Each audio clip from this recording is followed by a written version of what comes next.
It is the summer of 2024. And what are the big questions I'm getting asked? What do people want to know? What are people wondering? Probably the same thing you're wondering. Let's dive in. I'm Cristy Code Red, and you're listening to Rebel Weight Loss and Lifestyle, where we believe food holds the power to heal or poison, and we believe our society has been misled regarding proper nutrition and weight loss. You're in the right place if you're looking for some straight up truth, because I'm here to shed light on the lies and brainwashing that has taken place over the past 5 decades. Thanks so much for listening.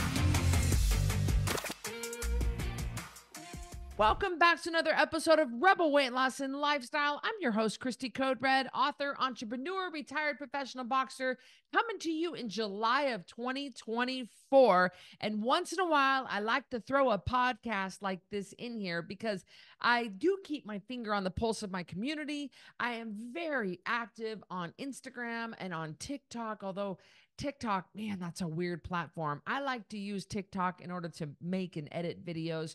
I don't get, it's the strangest platform and the meanest comments you've ever seen, the most cruel, hateful comments I've ever seen before in my life are on TikTok. I mean, people hold nothing back, being terribly, terribly rude and cruel.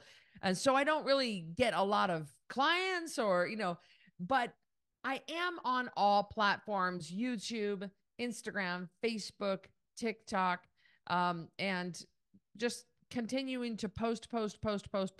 There are different clientele on Facebook than on Instagram. And so I'm always reading the comments and keeping my finger on what people are asking. And in the summer of 2024, I've got the top most, I was going to say five, 1, 2, 3, 4, 5, 6, the top 6 most asked questions that I'm getting in the summer. We're halfway through 2024. That's so crazy. More than halfway through. Let's start with the big questions that I get on DM. And when I do the little questions box that people type in, what are the big questions? Question number 1, how is Miles? Miles and I have been divorced now for 2.5 years, and I don't really stay in touch with him ever since Annabelle died. Annabelle died. Our senior dog died on May 23rd. Golly, that just hit me. Oh man, I'm sorry. That just hit me. So sorry, everybody. Jeez, peace. Woo. Oh, golly. I'm so shocked that came out of nowhere. I'm so sorry, guys. Um, oh, forgive me. That came out. I really thought I had it under control. I'm so sorry. You can see that it still affects me. Annabelle passed away on March 23rd, 2024 at Miles' home, using at-home euthanasia from a company called Gentle Goodbyes.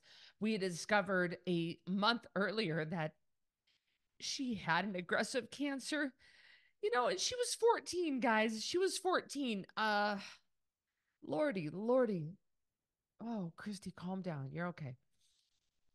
She had an aggressive cancer. We discovered this lump on her rib cage, and it grew so big in only 3 weeks, and the symptoms got the symptoms, the cancer got so bad.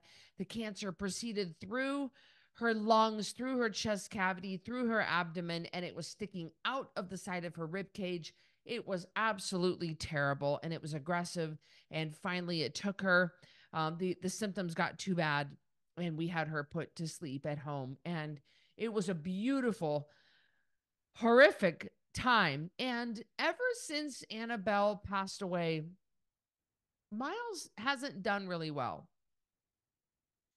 Losing Annabelle was absolutely devastating. We knew it would be. Annabelle lived with Miles full time.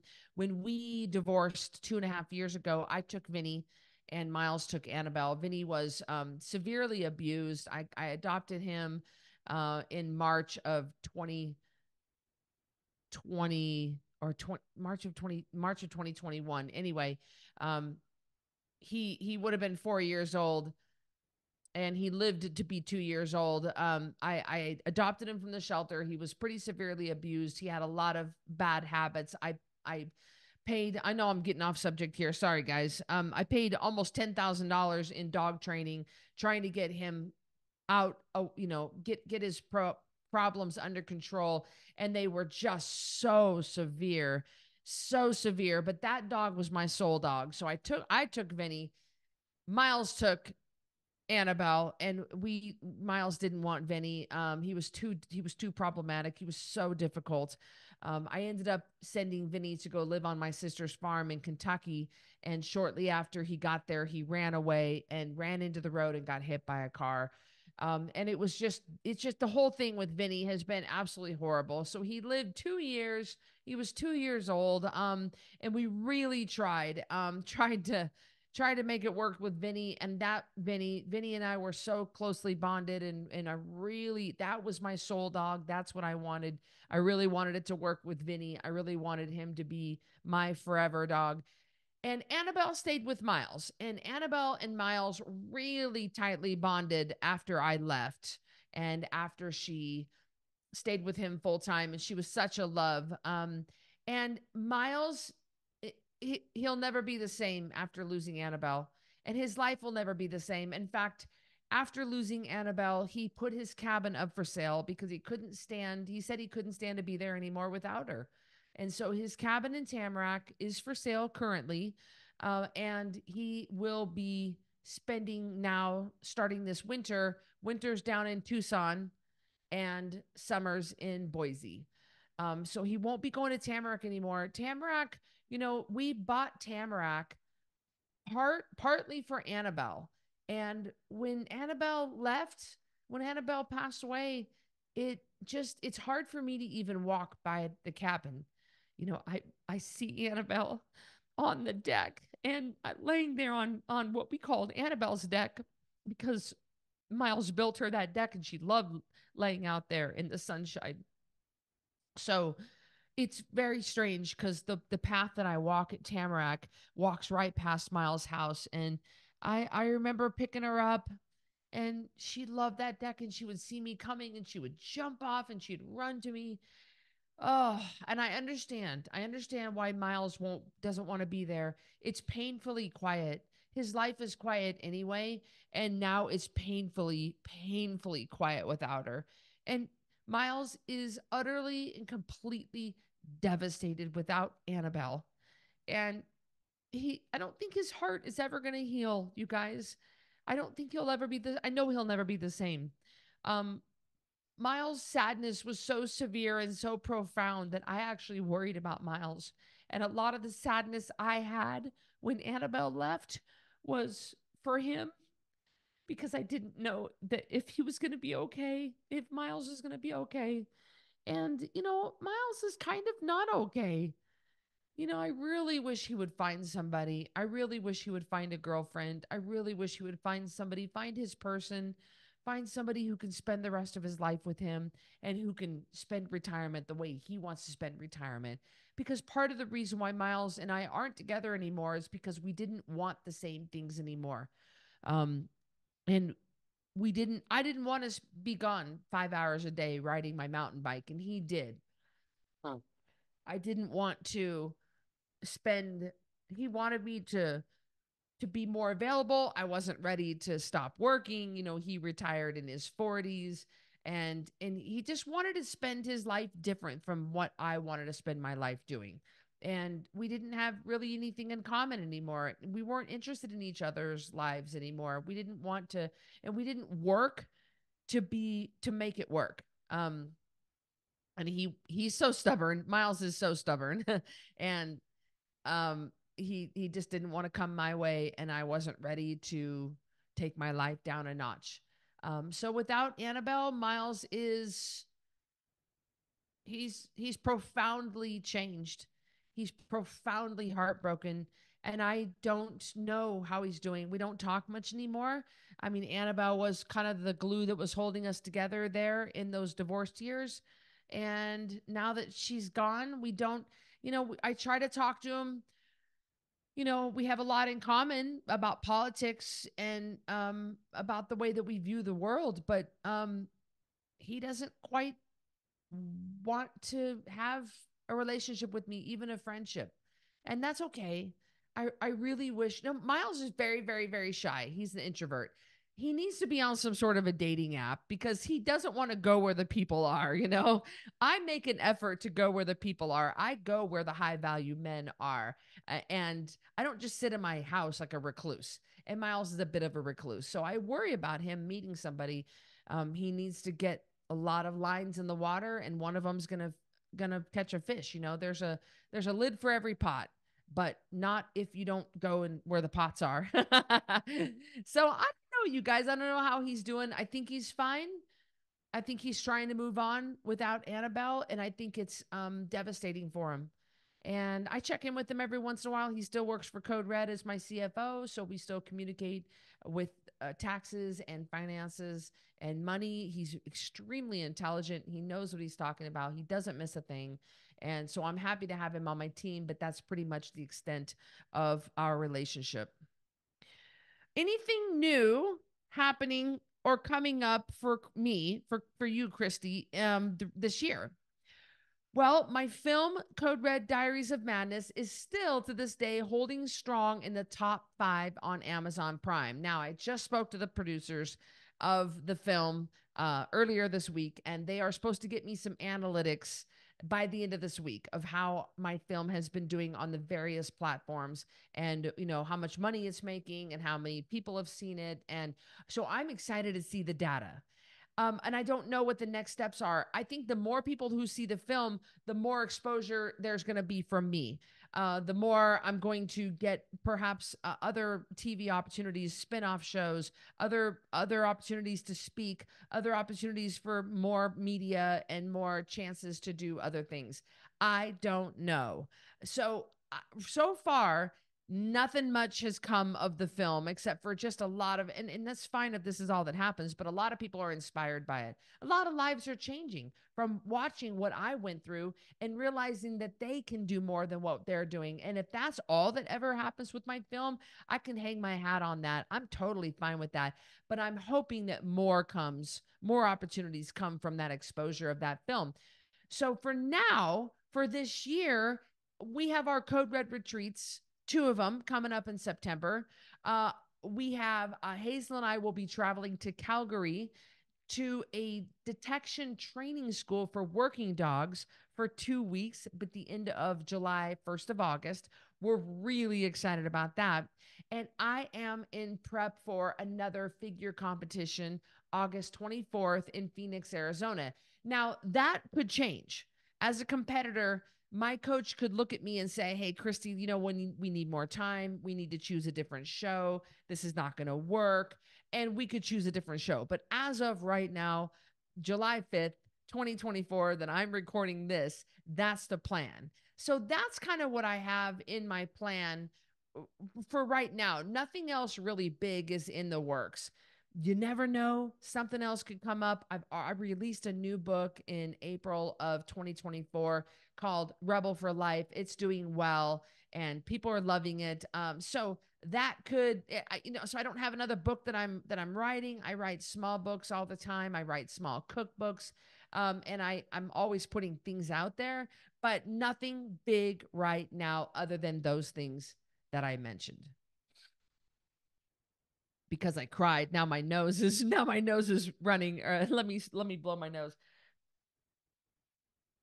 I'm glad I'm not wearing any makeup for this podcast because I would have cried it all off. My lashes would have been flopping around everywhere. Next question. How is Hazel? Hazel's doing great. She turned 2 a couple of months ago.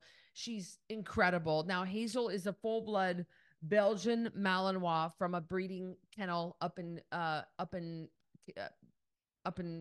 sorry, Canada. I'm trying to think of the part of Canada where she was born, but I can't remember. So, and she's from the Valhalla working line from Arsenal Canine, and she has an incredible bloodlines, incredible breeding. Her sister Ruby is owned by a guy named Miguel. and from that same area. And they're all very good, stable dogs. And the thing about the way that they bred this certain litter, they didn't breed them with a very aggressive male. So only a couple of dogs went on to work. They're all working dogs, but they went on to work for the police department, which really is, in the TSA. That really is what these dogs are bred for. They're bred to bite. They're bred to do detection. They're bred to do police work, to be police canine, to be a part of a police canine unit.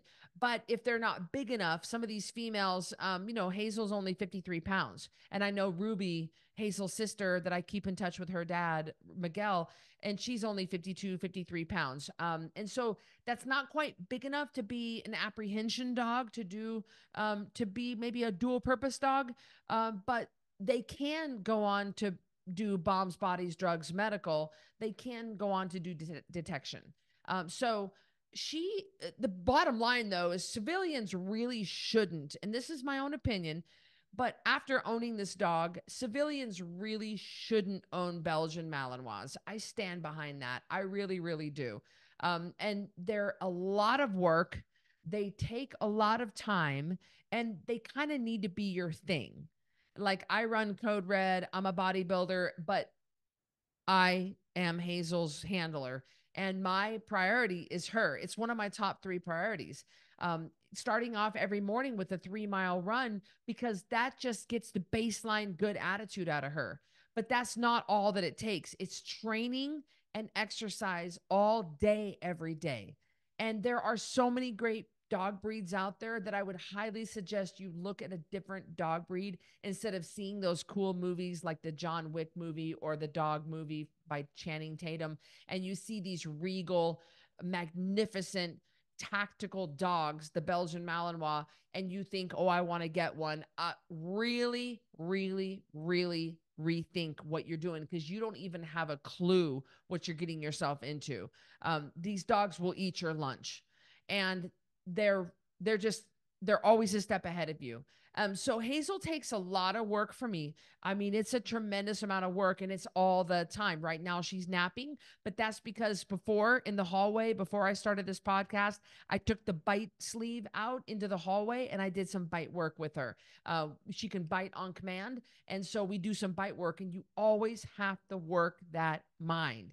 And it's never ending, and it's sun up to sundown. It's all the time. These dogs are alert even in their sleep.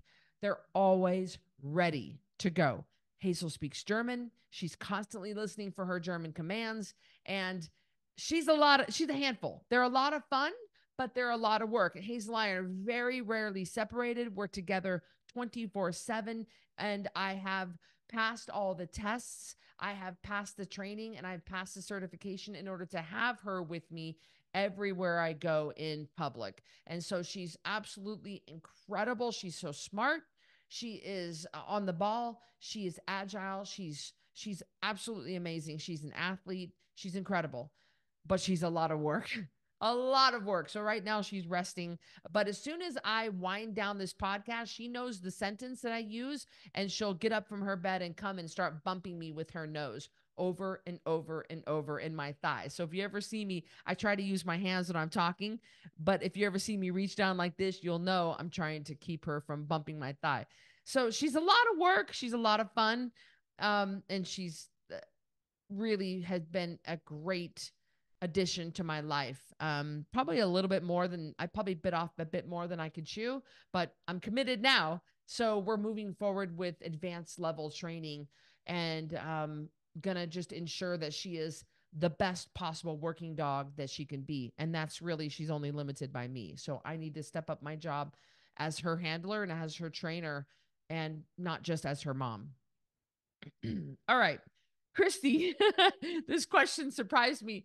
Why did you grow out your hair and change the color? So I decided a few months ago, when was it? When did I make that decision? Maybe I don't think it's quite been a year yet, but I think it's been about 10 months ago. I kind of woke up one day and realized that having a bright colored mohawk with fluorescent colors, with multiple colors, shaved sides, sticking up really tall, going every direction, was cool when I shaved it in December of 2015 into a mohawk when it was down to my butt, and I shaved it into a mohawk. And that's been cool for, for 8 years. That was cool for 8 years. And then I woke up one morning and realized it wasn't anymore. I realized that I was leaving the wrong impression with people, that I was not portraying the image that I wanted to portray at this point in my life, that I was putting off the wrong vibe with my hair. You could see my hair. I mean, my hair was cool. It was cool. And I got compliments on it all the time, a ton of compliments. But I think it was also a little bit of a turnoff to the right people that I wanted to make an impression on. And I'm not saying that I want to be careful saying, when you say, I don't care what people think, I don't care what people think, that's different than the impression that I'm trying to leave. That's different. You're going to get people that are always going to think something, and there's always going to be a certain percentage of people who don't like my hair, because I've had it long, I've had it short, I've had it every single color, I've had it in a hat, I've had it in a bandana, I've had it braided, I've had it in cornrows, I've had it every way you could have somebody's hair. And yet I get hate for it on all the styles I've ever done. So no matter what I do, I'll always get hateful remarks about my hair. So I might as well do what I like. But that's different than the impression that I wanted to leave. And the impression that I was leaving, with my hair multiple rainbow colors and shaved on the sides and sticking straight up in the air, was not the impression that I meant to leave. And I wanted to change that. So I took out the bright colors, I toned it down, I turned it to platinum, and I started to grow it out. And when you see it fixed, you can look that up. I have multiple pictures and stuff. It's still got a cool, funky, edgy look to it, but it's not leaving the wrong impression. It's still very Cristy. It's still very me. It's individual. It's fun. It's funky. It's edgy, but not leaving the wrong impression. And I believe that because I am single and I'm trying to find my person, I want to find my person. I think that it might have been turning off the right person to want to even just talk to me. It was so aggressive and so out there. And people would say, like, the right person's gonna love you for you, gonna right. But yes, I agree with that. But if that right person won't even give me a chance to even open my mouth, because people are judging you before you open your mouth. You listen to that podcast, you are a walking billboard. You are. And I talked a lot about my hair in that podcast. And so the right person could come along and be completely turned off by the impression that might not even be the right impression, because what I was noticing, the feedback and the impression I was leaving, was not the kind of impression that I want to leave. And so this, now that I'm doing, this is more the impression that I want to leave. And for multiple reasons that I just stated, I think this is a much better look for what I'm going for. The next question that I have been getting that's been coming up over and over and over in the summer of 2024. Why are you competing in bodybuilding again? I competed in April of 2023, and that was for my documentary, Code Red: Dyers of Madness, and it was amazing. Absolutely amazing. That film is amazing. The experience was amazing. But a few things happened during that experience that I'm not proud of. I wish I could change. And I believe that competing again is going to be my way of redemption. I just want to do it better. I want to do it cleaner. I want to do it smoother. I want to do it more seamless. I want to have fun. And I want to reverse out of it better than I reversed last time. And what do you mean by reverse? Well, I mean, anytime, whether you do Code Red or you do bodybuilding, you are going to have to cut your calories down. And you're in bodybuilding, we get lean. We don't worry about the weight on the scale as much as just how our muscles look. We want our muscle to pop out, and that requires losing a lot of body fat, an ungodly amount of body fat, an unnatural amount of body fat. So by us doing that, we have to get really, really, really low on calories. We have to get increase the activity to a stupidly high amount. It's not the healthiest thing you've ever done. In fact, I think it was great. Dr. Redden said, in order to look really, really good on stage, you have to feel really, really bad. And that's the best way to sum up prep for a bodybuilding competition. But reversing out of that is just as strategic, if not more strategic, as prep, as pre-show, preparation for the show. Coming out of it is even more important. The way you come out of it can set the precedence for the rest of your life. And the way I came out of it last time could have been done with a lot more grace, a lot more care, and it could have been done better. And so more than the prep, I'm actually more interested in coming out of and reversing out of my my show with more grace and more poise and handling it a lot better than I did before, because that's what's going to set me up for the rest of my life. And I want to reverse a certain way, and I want to reverse with more control, and I want to stay at a certain body fat percentage for the rest of my life. And I want to better learn how to do that. I was not taught before. I was not monitored before. Nobody helped me with the reverse, and I effed it up bad.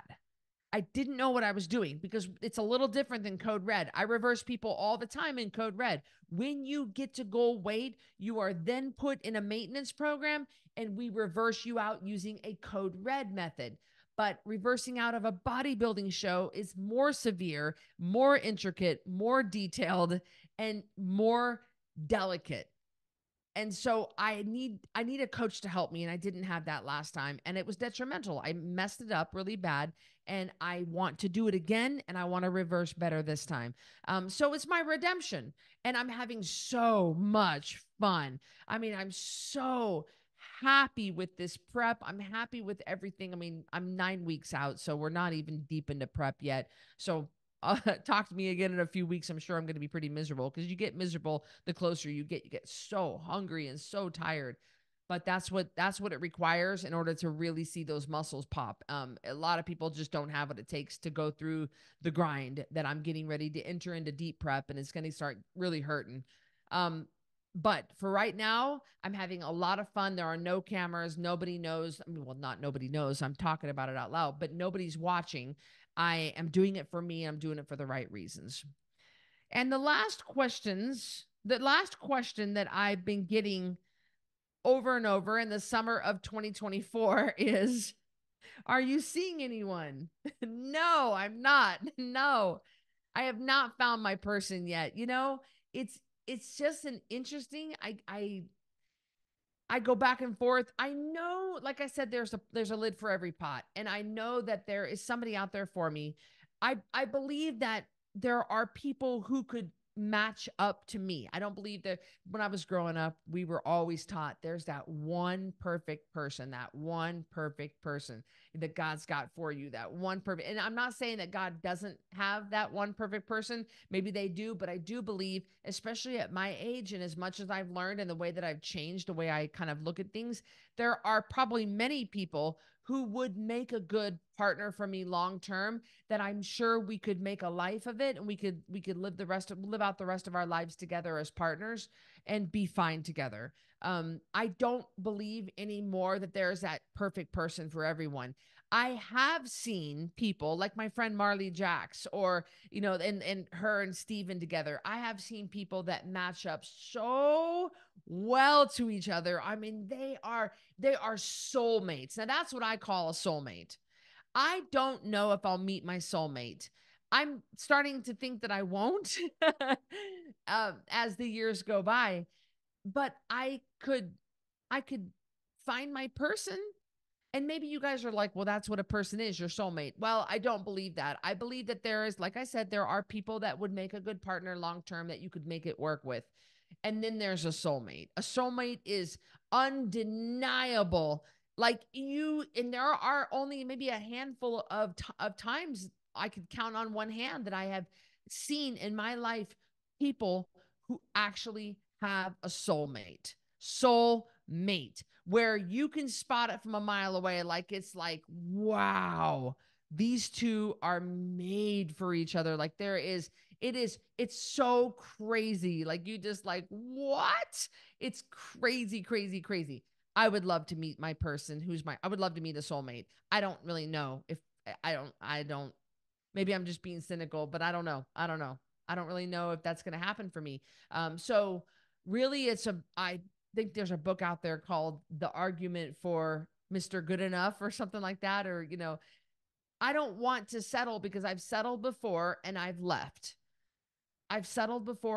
So I'd rather just stay single and manage my life. I'm happy now. I have no stress. I have no drama. I have no mother-in-law. I have no stepkids. I have no money problems. I have no drama, no stress, no problems in my life. Nothing that causes me stress. Nothing. I have zero of that. I live my life 100% on my terms. It's just me and Hazel.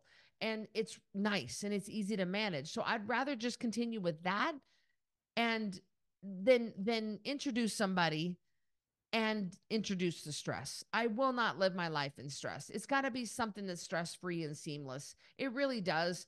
And you're like, well, Cristy, that doesn't exist. Maybe not for you, but I have faith that it does. I have faith there's somebody else out there like me who has no stress and is interested in no stress plus no stress equals no stress. I mean, I'm just no drama plus no drama equals no drama. We're not going to fight. We're not going to argue. We're not going to have drama. We're not going to play games. We're not going to manipulate each other. We're not going to be passive aggressive. We're going to say what we mean and mean what we say. We're not going to go through the bull crap that either one of us have been through. Not going to do it. If there's a hint of that, if there's a hint of infidelity, if there's a hint of secrets, we're not going to do it. We're just, neither one of us are interested in that. If that's going to be the case, if there's going to be any hint of that, go your way, I'll go my way. I'm not interested in it. So it's either going to be no stress or no stress for me. I'm just not going down that road. I'm not going to go down that road. And the older I get and the more I'm in this game and the years that go by, the more I realize that being stress-free is more important than just having someone's hand to hold. I'm just not interested. Not interested in the stress, not interested in the drama. I'm more interested in having a peaceful life than just having someone to sleep with. Not interested in that. So that's kind of how I feel about it. I'm not a recluse. I am very social. I get out. I meet people all the time. I am easy to talk to. I'm not on dating apps, and I will not be on dating apps because I believe the high value man that I would find will not be on a dating app. And I'm sorry to those of you guys who met your person on a dating app. I'm sorry. I just don't believe that's the right route for me. And I'm glad that worked out for you. Not the right route for me. I'm not interested in lies. And I believe that people lie on dating apps. And again, you're going to write in, and that's okay. You can comment below and you can say, that didn't happen for me, you're wrong. Well, great. It happens to most people. So I'm going to go with the majority of people it happens to. And I'm just not going to go down that route. So for right now, I'm not seeing anybody. I'm not, there are no prospects. And that's kind of where we stand as far as the summer of 2024. So I hope you enjoyed this episode of Rebel Weight Loss and Lifestyle, the 6 most asked questions of summer of 2024. And I really appreciate you being a listener of this podcast. You know, we're closing in on 300 episodes, and it's been years now. I've been doing this for years and years, every week. I've never missed an upload, and it's great to have you along with me on this ride, because you watched me go through many different phases of my life. You've been there with me, and I appreciate that. And I'll see you on the next one. Take care, everybody. Thank you so much for listening to Rebel Weight Loss and Lifestyle. If you are looking for some hardcore accountability to get and keep this weight off, look no further, because I've got VIP Connection. This is the ultimate connection to me, just short of me sleeping on your couch. You're going to get 3 daily messages from me in real time directly to you. You're going to submit your weight every Friday. We're going to go over it in a weekly meeting on Sunday nights, and I'm going to give you feedback. You'll have access to a monthly VIP breakfast with me in Boise, a monthly VIP supplement box, access to any workshop, any PDF promo that I hold for that month. You'll have access to the Ringside membership. And best of all, you'll have a fully customized nutrition program written just for you. We're talking about over $3,000 total value for $397 a month, and you can cancel anytime.